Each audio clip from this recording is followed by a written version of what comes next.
Hey guys, welcome back. I hope you are doing good. आज की इस video में हम बात करने वाले हैं अफोर्डेबल हाउसिंग स्पेस की दो कंपनीज के रिजल्ट्स की। एक है इंडिया शेल्टर और दूसरा है एप्टस वैल्यू हाउसिंग। तो इनके क्वार्टर टू के नंबर्स की बात करेंगे, कॉन कॉल के हाइलाइट्स को कवर करेंगे, फ्यूचर ग्रोथ का इनका गाइडेंस क्या है, मैनेजमेंट ने किस पॉइंट पे कॉन कॉल में हाईलाइट किया, ये सारी चीजों को स्टेप बाय स्टेप कवर करेंगे।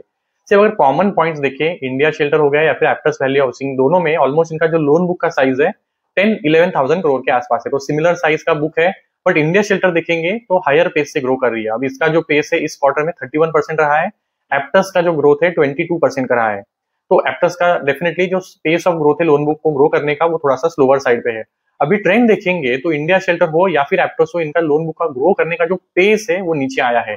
हिस्टोरिकली अगर इंडिया शेल्टर को देखेंगे तो ये ऑलमोस्ट 36, 38, 40% को टच करती थी अपने लोन बुक को। एवरी जो क्वार्टर है वाई जो इनका ग्रोथ होता था वो हायर होता था। बट उनके लिए भी पेस नीचे आया है, जो ग्रोथ पहले होता था उतना नहीं आ रहा है। एप्टस का भी सिमिलर स्टोरी है, ये तो काफी अंडर परफॉर्म कर रही है, मतलब इनके गाइडेंस से भी नीचे चल रही है। और इनका भी ग्रोथ देखेंगे तो 28 के आसपास होता था लोन बुक का, बट अभी 22 पे आया है। अब सी टिपिकली जो बैंक्स एनबीएफसी होती है उनके लिए H1 होता है वो थोड़ा सा सॉफ्टर होता है, रेनी सीजन वगैरह कुछ फैक्टर्स है। तो H2 बेटर होता है, तो जहां पे लोन बुक का जो ग्रोथ है वो बेटर होता है, डिमांड अपटिक आती है। तो H2 is nevertheless better, but H1 का जो ग्रोथ रहा है सॉफ्टवेयर साइड पे रहा है दोनों के लिए। अभी अगर इंडिया शेल्टर पे फोकस करें तो इनका जो टिपिकल एवरेज टिकट साइज है लोन बुक जो कस्टमर को ये देते हैं ऑलमोस्ट 10 लाख के आसपास है। अब इनके लिए मेजर कॉन्ट्रीब्यूटर है लोन बुक का होम लोन, जो ऑलमोस्ट 60-65% का होता है। एंड देन दूसरा है जो ये लैप वगैरह करती है लोन अगेंस्ट प्रॉपर्टी, उसका कॉन्ट्रीब्यूशन अराउंड 40% के आसपास होता है। तो ये इनका मिक्स है। और इनका फोकस अगेन है टीयर 2, 3, 4 सिटीज में। और इनका अगेन दोनों के लिए अगर कॉमन एस्पेक्ट देखेंगे तो सेल्फ एम्प्लॉयड पे ज्यादा फोकस करती है। जो बिजनेसमैन है या फिर कोई स्ट्रीट वेंडर्स है, कोई शॉप ओनर है, कोई दुकान चला रहा है, इन सब पे ये दोनों कंपनी का फोकस रहता है। बिकॉज जो यील्ड्स मिलती है इन कस्टमर से वो थोड़ी सी बेटर होती है compare to a salary customer. Because वहां पे क्योंकि वो कस्टमर का क्रेडिट हिस्ट्री है, प्रोफाइल है, ट्रैक रिकॉर्ड है, तो उसको काफी बैंक एंड एनबीएफसी लोन देने के लिए रेडी होते हैं given the track record and जो क्रेडिट हिस्ट्री है। तो वहां पे यील्ड थोड़ा कम मिलता है। तो इनका फोकस होता है सेल्फ एम्प्लॉयड कस्टमर पे। बट अगेन जो अच्छे सेल्फ एम्प्लॉयड कस्टमर से, मतलब जिनका अच्छा बिजनेस चल रहा है, जो कैश फ्लोज है दे आर बेटर, ऐसे कस्टमर प्रोफाइल को ये टारगेट करती है। एवरेज टिकट साइज ऑलमोस्ट दोनों के लिए 10 लाख का है। एंड जो रीजन्स में ऑपरेट करती है they are very similar, tier 2, 3, 4 ये। तो basically semi urban and rural areas में ये फोकस करती है। अब इस क्वार्टर का जो इनका परफॉर्मेंस रहा है इंडिया शेल्टर का, अगर देखेंगे तो सारे पीएस के कंपैरिजन में जितने रिजल्ट अब तक आए, आई थिंक आवास आधार इनके नंबर अभी तक आए नहीं है। इवन स्टार हाउसिंग फाइनेंस है उसका नंबर अभी तक आया नहीं है। बट जो भी नंबर्स आए होम फर्स्ट या फिर एप्टस, इंडिया शेल्टर ने अपना जो स्टैंड है हमेशा सबको आउटपेस करने का कंटिन्यू किया है। इस क्वार्टर का ग्रोथ 31% का रहा है। और ये पेस इन्होंने मेंटेन किया है while maintaining the asset quality. तो इनका asset quality as ever pristine रहा है, कोई भी चैलेंजेस इस क्वार्टर में भी नहीं दिखे हैं। तो अगर नंबर्स को एक बार देख ले तो यू विल नोटिस कि इनका जो लोन बुक का ग्रोथ है 31% है। स्प्रेड्स इंप्रूव हुए हैं। Will talk about the reasons. इन्होंने ऑलमोस्ट 9 ब्रांचेस को Q2 में ऐड किया है, 24 ब्रांचेस प्रीवियस क्वार्टर में ऐड किया था। तो ऑलमोस्ट 33 ब्रांचेस H1 में ऐड कर लिए हैं। अब इनका गाइडेंस होता है टिपिकली हम एवरी ईयर 40-45 ब्रांचेस को ऐड करेंगे वाई बेसिस पे, और इन्होंने ऑलरेडी 33 ब्रांचेस को ऐड किया है। और अपने कॉन कॉल में इन्होंने मेंशन किया कि वी आर ऑन ट्रैक, हम लोग और जो रिमाइंडर ऑफ द ईयर है उसमें 15-20 ब्रांचेस को ऐड कर लेंगे। तो we are on track to do our target, जो भी 40-45 ब्रांचेस का ऐड करने का गोल है उसको हम अचीव कर लेंगे। अब स्प्रेड्स क्यों इंप्रूव हुए? अब we had talked about in this previous quarter as well, क्योंकि रेट कट्स हुए हैं आरबीआई ने। वो जो रेट कट्स है विद टाइम लैग इनको बेनिफिट आना स्टार्ट हो जाता है। तो ऑलमोस्ट अभी 6-8 मंथ्स हो गया है, तो उनको वो बेनिफिट कॉस्ट ऑफ फंड के साइड पे मिलना स्टार्ट हो गया है। तो इनका कॉस्ट ऑफ फंड जो है ऑलमोस्ट 20 बेसिस पॉइंट से नीचे आया है, जिसकी वजह से अब निम्स इनका जो यील्ड्स है, जो कस्टमर को ये लोन दे रहे हैं, होम लोन दे रहे हैं, वहां पे अभी तक उतना डिक्लाइन है नहीं। तो बीच का जो स्प्रेड है वो इंप्रूव हो गया है, निम्स इंप्रूव हो गए हैं। तो 20 बेसिस पॉइंट से क्योंकि कॉस्ट ऑफ फंड नीचे आया है, इनका जो स्प्रेड है ऑलमोस्ट 20 अगेन कंपेयर टू जो वाई की हम बात कर रहे हैं वो इंप्रूव हुआ है।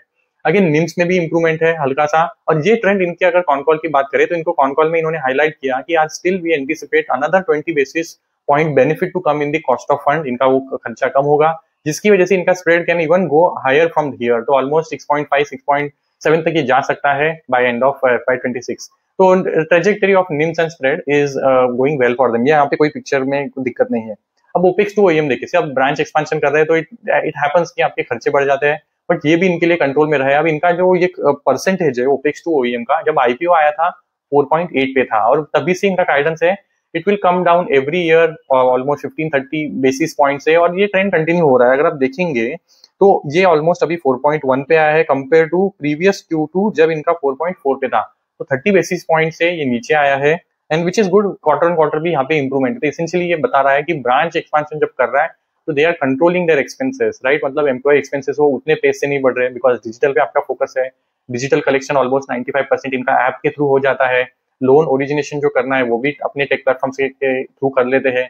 तो जो ऑन द ग्राउंड एम्प्लॉयज है वो उतने नहीं लगते, तो जिसकी वजह से ब्रांच एक्सपेंशन होता भी है तो खर्चे कंट्रोल में, जिसका बेनिफिट मिलता है ओपेक्स में, राइट। तो हम आएंगे पीएनएल की बात करेंगे तो विल नोटिस कि इनको प्री ऑपरेटिंग जो प्रॉफिट होता है एफपी की ओपी, वहां पे जो ग्रोथ मिलता है वो हायर साइड पे है। अब थोड़ा नीचे बढ़े, collection efficiency again has improved quarter on quarter, यहाँ पे 99% पे कलेक्शन एफिशिएंसी है। जीएनपी देखे, एनएनपी देखे, they are as stable as could ever be. 1.2 GNP, 0.9 NNP. Credit cost देखेंगे तो वो भी स्टेबल 0.5 पे रहा है। तो एसेट क्वालिटी में इस क्वार्टर के जो नंबर्स है वहां पे कोई भी स्लाइटेस्ट ऑफ द डिटोरिएशन नहीं होते हुए दिखाया, विच इज गुड। अब इसके अलावा थोड़े आगे बढ़े तो आरओई अगेन 17% पे है। अब इनका गाइडेंस था ये धीरे धीरे इंप्रूव होगा, and if you look at the trend, if you look at the numbers, previous year के Q2 में 14.8 पे था, जो हर क्वार्टर में आप देखेंगे तो धीरे धीरे धीरे आगे पीछे करते हुए ऊपर की तरफ ही जा रहा है, तो 17% पे पहुंचा है। इनका गाइडेंस होता है उसको और आगे लेके जाना अराउंड 18% के आसपास, तो they are doing that well.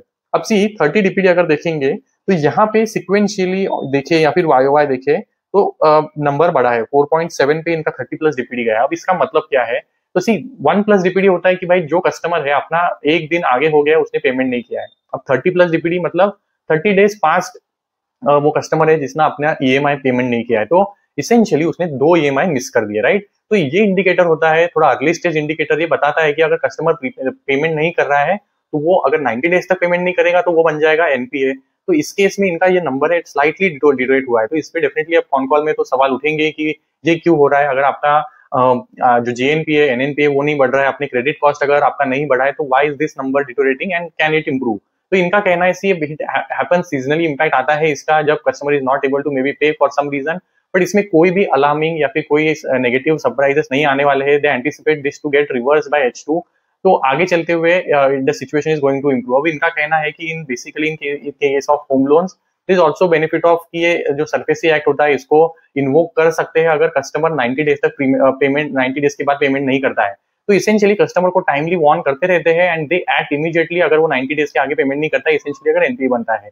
तो कस्टमर ऑल्सो नोज कि अगर वो पेमेंट नहीं करेगा तो हिज हाउस और जो भी उसका रेसिडेंशियल प्रॉपर्टी है is at a risk of getting seize by the bank, तो उसको भी वो पता रहता है। एंड दे ऑल्सो नो अगर वो सरफेसी एक्ट लगेगा तो बैंक स्टार्ट्स प्रोसेस ऑफ वैकेटिंग, और या फिर जो भी प्रोसेसिंग का वो उसके तहत वो जो मनी रिकवर करना है वो सब स्टेप्स लेने लगती है। तो they think it is going to improve from here on and they are quite closely tracking those numbers. Currently कोई भी इसमें alarming signal नहीं है। This is not any specific geography या फिर कोई specific income bucket segment जहाँ पे ये pressure दिख रहा है। तो this is the clarification given by the management। और इन्होंने अपना जो guidance है be it credit cost उसको stable रखा है, तो 0.5 के आसपास currently है, उसको 40 to 50 basis point के आसपास maintain करना यही इनका guidance है। वहाँ पे इन्होंने कोई भी नंबर बढ़ाया नहीं है, इंडिकेटिंग कि they don't really see any negative from the DPD that has deteriorated slightly. इसके अलावा इन्होंने कुछ जो पॉइंट्स पे हाईलाइट किया इन दी कॉन कॉल, तो ये ब्रांच एक्सपेंशन का पेस है वो कंटिन्यू होने वाला है इनके लिए।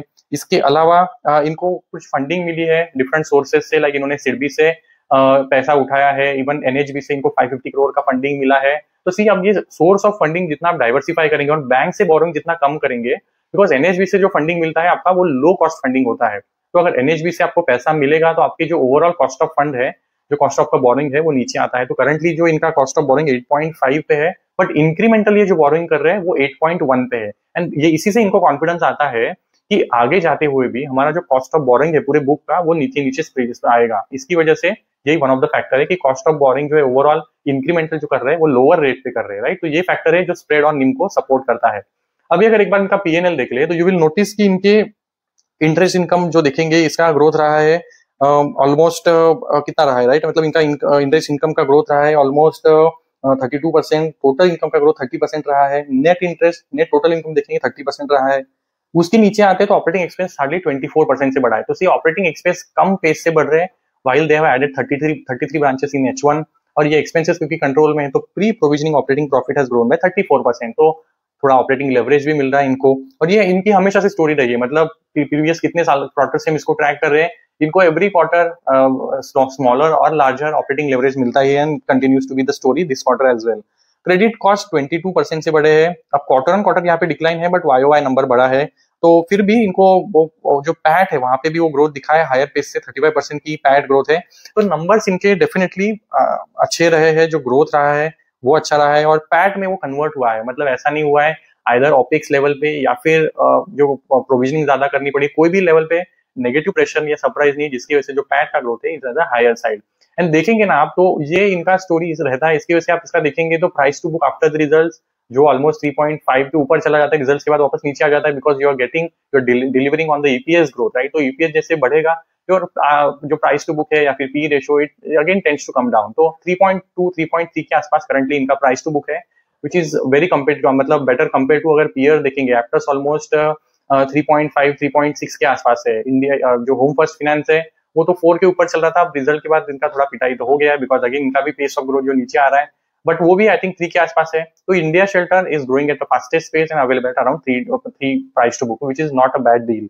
एक और चीज जो इन्होंने बोला कि रेंज वगैरह का इन्होंने बताया रीजन की, जिसकी वजह से जो कलेक्शंस होता है कुछ जगह पे इम्पैक्ट हो जाता है, because there are many reasons इस बार जहाँ पे जरूरत या फिर जो प्रेडिक्शन था उससे ज्यादा बारिश हुआ है, and it affects to an extent collections, जहाँ पे भी फिजिकली अगर शायद कस्टमर नहीं पहुंच पाता है तो इट अफेक्ट्स कलेक्शंस, बट ऐसा कोई भी वरीसम साइन नहीं है, they are in touch with the customers and अभी तक कोई ऐसा सिग्नल नहीं है। अब सी प्रीवियस क्वार्टर में इन्होंने एक और फैक्टर की बात की थी, जो MP वगैरह में इनका कोचिंग वगैरह हुआ था, कुछ जो टीम मेंबर्स इनका वो इशू बिहाइंड है, और अब वो पूरा टीम स्टेबल हो गया है। तो MP में जो इनको चैलेंजेस थे वो नहीं हो पा रहा था, ग्रोथ वगैरह रीजन में जो इम्पैक्ट हुआ था बिकॉज ऑफ टीम चैलेंजेस वो भी कम हुआ है। एंड इन्होंने कंपटीशन के बारे में भी जिक्र किया, कंपटीशन का एज सच कोई बड़ा फैक्टर नहीं है जो करंटली इनके लोन बुक के ग्रोथ को हिंडर कर रहा है, there are no factor as such. Coaching itself was one of the factor that was bothering them, but अभी वो भी नहीं है।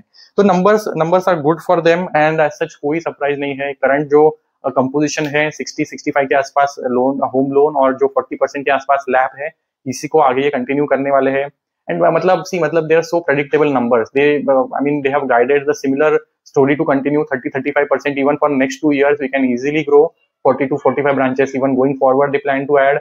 तो ये सेम स्टोरी आगे चलते हुए कंटिन्यू है। बैंकिंग एंड फाइनेंशियल्स में अगर बोरिंग नंबर्स हो, बोरिंग स्टोरी हो, तो it is always better, you know कि what is going to happen, and surprises जितने कम हो वो अच्छा ही होता है। तो ये इंडिया शेल्टर की स्टोरी रही है। मुझे तो टिपिकली ये स्पेस भी पसंद है, और ये कंपनी तो स्पेस में सबसे बेटर लगती है मुझे, इंडिया शेल्टर। अभी अगर एप्टस वैल्यू हाउसिंग की बात करें तो इनके कॉन कॉल में अब इनके आई थिंक CEO भाई साहब थे वो प्रेजेंट नहीं थे because of some medical issues, but जो आई थिंक इनके MD थे उन्होंने एड्रेस किया कॉन कॉल को। तब इस कॉन कॉल में डेफिनेटली बात हुआ इनके जो इनका गोल पोस्ट आगे शिफ्ट हो रहा है। अब मैंने प्रीवियस क्वार्टर में भी मेंशन किया था, इनका टारगेट है इनकी लोन बुक को 25,000 करोड़ तक लेके जाने का। करंटली है आई थिंक 11,000 करोड़ के आसपास। तो अगर 25,000 तक पहुंचना है तो इन्होंने पहले टारगेट रखा था हम FY28 में अचीव कर लेंगे।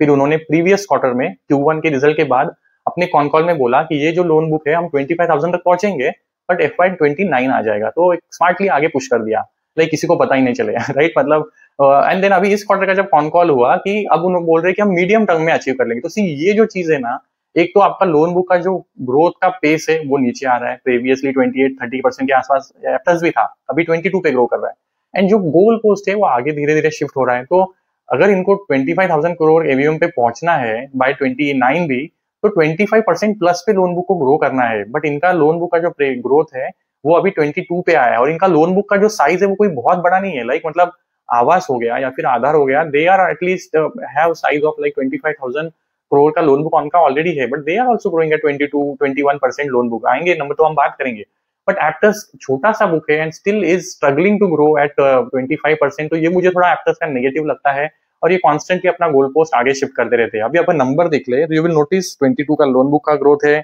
निम अगर देखेंगे तो they are stable at 13.4, spreads देखेंगे तो 8.9, अगेन यहाँ पे इंप्रूवमेंट है, and factors are very similar. तो इनके लिए भी अगर आप देखेंगे तो जो कॉस्ट ऑफ फंड है वो नीचे आया है 20-30 बेसिस पॉइंट से, एंड क्योंकि यील्ड्स उतने परसेंटेज में कम नहीं हुए हैं, तो जिसकी वजह से जो स्प्रेड्स और निम्स है वो थोड़े से एक्सपांड हो गए। तो सेम स्टोरी। ब्रांचेस के बारे में थोड़ा अच्छा स्टोरी इस बार के क्वार्टर में तो एटलीस्ट निकल के आया। अब इनका जो प्रेजेंस है सदर्न स्टेट्स में ज्यादा है, राइट। मतलब कर्नाटका, तमिलनाडु, आंध्र प्रदेश, ये रीजन्स में इनका प्रेजेंस ज्यादा है, और इन्होंने रिसेंटली महाराष्ट्र और ओडिशा इन रीजन्स में एंटर किया था। तो प्रीवियस क्वार्टर में अगर देखेंगे पांच या 6 ब्रांचेस दोनों स्टेट्स में था। तो अब इस क्वार्टर के जो इनके अपडेट्स आए, इसमें अगर आप इनका ब्रांच काउंट देखेंगे तो महाराष्ट्र हो गया या फिर ओडिशा थोड़ा बड़ा है। और इसेंशियली इन्होंने क्या किया है ना, अब ये ब्रांचेस को और ज्यादा एक्सपांड करने का, बिकॉज ये पहले तो टेस्ट कर रहे थे ये ज्योग्राफी में अगर हम जाते हैं, लोन्स देते हैं कस्टमर को, तो कस्टमर का प्रोफाइल कैसा है, कस्टमर का नेचर कैसा है, उसका टेंडेंसी कैसा है, बिकॉज ये ज्योग्राफी में पहले कभी ऑपरेट ही नहीं किया है तो एक्सपीरियंस नहीं है। तो they are gauging the market, customer का पे करने का अगर टेंडेंसी नहीं है तो बेटर कस्टमर प्रोफाइल में जाना पड़ेगा। तो ये सब वो पहले टेस्ट कर रहे थे। अब इस क्वार्टर के कॉन कॉल में इन्होंने बोला कि अब तक हमने अगर देखेंगे तो इस क्वार्टर में 20 ब्रांचेस को ऐड किया है, प्रीवियस क्वार्टर में 1 ब्रांच ऐड किया था, 21 ब्रांचेस H1 में ऐड कर लिए। अब इस क्वार्टर के कॉन कॉल के डिटेल्स में जब जाएंगे तो ये नोटिस कि इन्होंने बोला है कि हम अभी और 20 ब्रांचेस को ऐड करने वाले। तो इसेंशियली इनका कहना है पूरे साल में हम ऑलमोस्ट 40 ब्रांचेस को ऐड कर लेंगे। अब इनका भी गाइडेंस होता है कि एवरी ईयर हम 40 ब्रांचेस को ऐड करेंगे, बट प्रीवियस 2 साल से ये उसके नीचे ही चल रहे थे। मतलब FY24 में आई थिंक 34 ब्रांचेस को ऐड किया था, FY25 में आई थिंक 36 या 38 को ऐड किया था। तो वो ब्रांच एक्सपेंशन का पेस वो भी मीट नहीं किया था। और ये काफी कंजर्वेटिव अप्रोच लगता है मुझे इनका। मतलब इनके एसेट क्वालिटी में तो कोई ऐसा गड़बड़ है नहीं, ना इनका क्रेडिट कॉस्ट कोई बहुत बड़ा है, ना JNPA NNPA में कोई दिक्कत है। तो ये इतना कंजर्वेटिव होके क्यों चलते हैं, मुझे आज तक लॉजिक ही नहीं समझ में आया है। और लोन बुक भी तो छोटा है, मतलब ऐसा नहीं कि बहुत बड़ा कोई लोन बुक है जिसके ऊपर ग्रोथ करना इज वेरी डिफिकल्ट। तो ये सारा मुझे चीजें एक्टर्स का पसंद नहीं है, बट एज सच कोई दिक्कत नहीं है। इनका asset quality is also very good. Slightest deterioration यहाँ पे भी हुआ है, and will talk about the reason. 1.55 पे JNPA NNPA 1.17 पे है, collection efficiency is at 99% and credit cost थोड़ा सा बड़ा है, and will talk about the reason for that. But कोई भी अलार्मिंग साइन इनके एसेट क्वालिटी में नहीं है। अब सी इस क्वार्टर में जो क्रेडिट कॉस्ट 0.38 से 0.6 पे गया, अब ये क्यों हुआ है? तो सी इन्होंने एक अपना पॉलिसी में चेंज किया है। सिर्फ पहले ये किसी लोन को राइट ऑफ करते थे, अगर पेमेंट नहीं आया है तो आफ्टर 2 ईयर्स 100% राइट ऑफ करते थे, और 20% राइट ऑफ करते थे at the end of 500 days. अब इन्होंने पॉलिसी में क्या चेंज किया है, जैसे ही हम 500 डेज पे पहुंचेंगे और उसका पेमेंट नहीं आ रहा है तो उसको कंप्लीटली राइट ऑफ कर देंगे।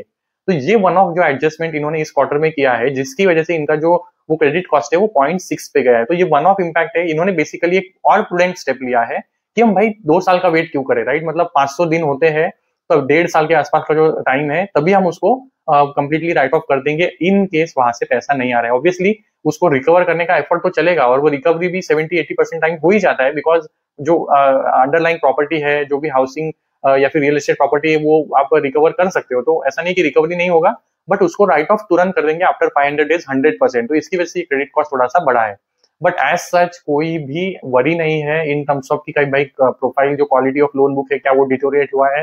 एज सच इनके भी बुक में कोई भी साइन नहीं है। तो इन्होंने multiple times, almost I think 4-5 बार ये सेम क्वेश्चन पूछा गया, is it a worsening asset quality, या फिर कोई कस्टमर का प्रोफाइल में कोई गड़बड़ है, या फिर कोई ज्योग्राफी में प्रेशर है। तो there is no as such reason. इन्होंने प्रूडेंटली ये स्टेप लिया है जिसकी वजह से क्रेडिट कॉस्ट जो है वो थोड़ा सा आगे बढ़ा है। इवन इनका अगर आप देखेंगे तो ROE स्टेबल है 20% पे, और इनका अगर 30% DPD सिक्वेंशियली देखें तो कम ही हुआ है। अब सी इन्होंने एक और चीज के बारे में बात किया। सी इन्होंने क्या बोला कि हमने देखा है कि माइक्रो फाइनेंस जो बुक है वहां पे काफी सारे जो लेंडर्स है वो प्रेशर फील कर रहे हैं, और ये माइक्रो फाइनेंस वाले जो कस्टमर्स है जो अगेन टियर 2, 3, 4 सिटीज में है, जो टिपिकली 3, 4, 5 लाख का लोन लेते हैं। तो ये रीजन्स में या फिर ये जो सेगमेंट है 3 to 5, 7 लाख का, हम उसमें ऑपरेट ही नहीं करना चाहते। We want to operate into higher segment. तो इनका कहना है कि हम आगे जाते हुए 7 लाख के नीचे लोन्स ही नहीं देंगे, तो हम बेसिकली हायर साइड पे मूव करने वाले हैं, जहां पे कस्टमर प्रोफाइल बेटर है, जो ओवर लेवरेज नहीं है, जो जिसका क्रेडिट हिस्ट्री बेटर है। ये सारे पॉइंट्स को नजर रखते हुए इन्होंने ये स्टेप लिया है कि 7 लाख के नीचे कस्टमर को किसी लोन देंगे ही नहीं, उसके ऊपर ही ऑपरेट करेंगे। इन्होंने प्रीवियस क्वार्टर में मेंशन किया था कि एवरी क्वार्टर इनका जो loan book average ticket size है वो 50,000 से 1 लाख तक ऊपर जाएगा। तो इसेंशियली वो भी एक रीजन है। इनका जो एवरेज टिकट साइज है अभी ऑलमोस्ट 10 लाख के आसपास है, ये धीरे धीरे आगे 10, 11, 12 लाख जाएगा एवरी ईयर, ऐसा इनका कहना है। And because essentially they are also shifting to the higher better customer profile. But इसके साथ होता क्या है, अगर आप बेटर कस्टमर प्रोफाइल को सर्व कर रहे हो तो क्या यील्ड पे प्रेशर आएगा, या फिर आपके जो यील्ड है वो कम हो जाएंगे। मैनेजमेंट इटरेटेड इतना भी कोई सिग्निफिकेंट हम ऊपर नहीं शिफ्ट करने वाले, 50 to 1 लाख के आसपास ही हम थोड़ा ऊपर शिफ्ट करेंगे, जहां से हम ये जो माइक्रो फाइनेंस रिलेटेड जो कस्टमर का पूरा प्रोफाइल है वो सारे से बचे और थोड़ा बेटर प्रोफाइल कस्टमर के साथ वर्क करे। तो ये अप्रोच के साथ चल रहे हैं। ब्रांच एक्सपेंशन का पेस 40 है, जो I hope they will be able to achieve this time. And ये ब्रांचेस आने वाले हैं, जो टेस्टिंग अभी करंटली इन्होंने महाराष्ट्र, उड़ीसा में कर लिया, यहाँ पे मेजरली आने वाले हैं। तो डाइवर्सिफिकेशन भी होगा। सी अब कोई स्टेट वाइज चैलेंजेस आता है तो एप्टस के साथ दिक्कत वो भी है, जैसे आंध्रा में कुछ या फिर वहां पे कोई फ्लड आता है, कोई या फिर कोई टॉर्नेडो आता है, कोई भी नेचुरल इम्पैक्ट होता है किसी ज्योग्राफी में और आपका प्रेजेंस अगर 4-5 स्टेट में है तो अगेन यू आर वल्नरेबल। तो एप्टस के साथ वो भी हमेशा पॉइंट होता है, जो अगर ये नए ज्योग्राफीज में जितना जल्दी होकर स्प्रेड करे विच इज बेटर। अब इंडिया शेल्टर भी तो छोटा सा कंपनी 9-10,000 करोड़ का लोन बुक है, बट ये ऑलमोस्ट 15 स्टेट्स में प्रेजेंट है। Aptus is hardly present in 5 to 6 states. तो ये भी एक एस्पेक्ट है।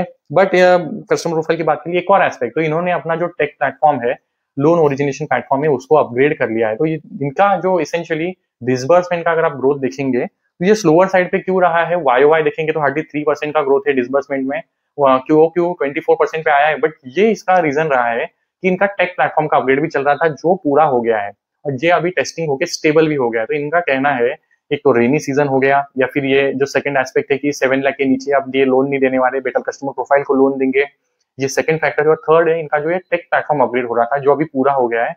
ये तीनों फैक्टर की वजह से जो डिसबर्समेंट का ग्रोथ है वो थोड़ा सा स्लोअर साइड पे रहा है।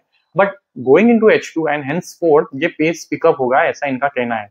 But I am going to wait for that to happen, right. मतलब इन्होंने प्रीवियसली भी जो एस्पिरेशनल गाइडेंस दिया है बट उससे नीचे परफॉर्म किया है, तो ओवर प्रॉमिस करके अंडर डिलीवर हमेशा से स्लाइटेस्ट किया ही है इन्होंने। तो I will wait for them to deliver that higher pace of growth before really believing they are now doing that. तो ये रीजंस की इन्होंने बात की। They said we are very confident to grow 25% plus in the upcoming quarters, तो we'll have to essentially see that. तो ये सारी चीजें रही है। एज सच कोई भी इनके एसेट क्वालिटी में देखेंगे या फिर लोन बुक में कोई ऐसा दिक्कत नहीं है, स्प्रेड्स एंड मींस इंप्रूव हुए हैं। लोन बुक के ग्रोथ को अगर ये बढ़ाती है तो again it will be a good thing for them. Valuation wise currently trading at a higher valuation compared to India Shelter and growing at a lower pace. तो you definitely know which is better place in between two. Home first का अभी तक मैंने कौन call सुना नहीं है, तो I'll get back to you. I'll prepare a separate video for that. Let me know if you have queries and answers on the upcoming video. Thank you so much.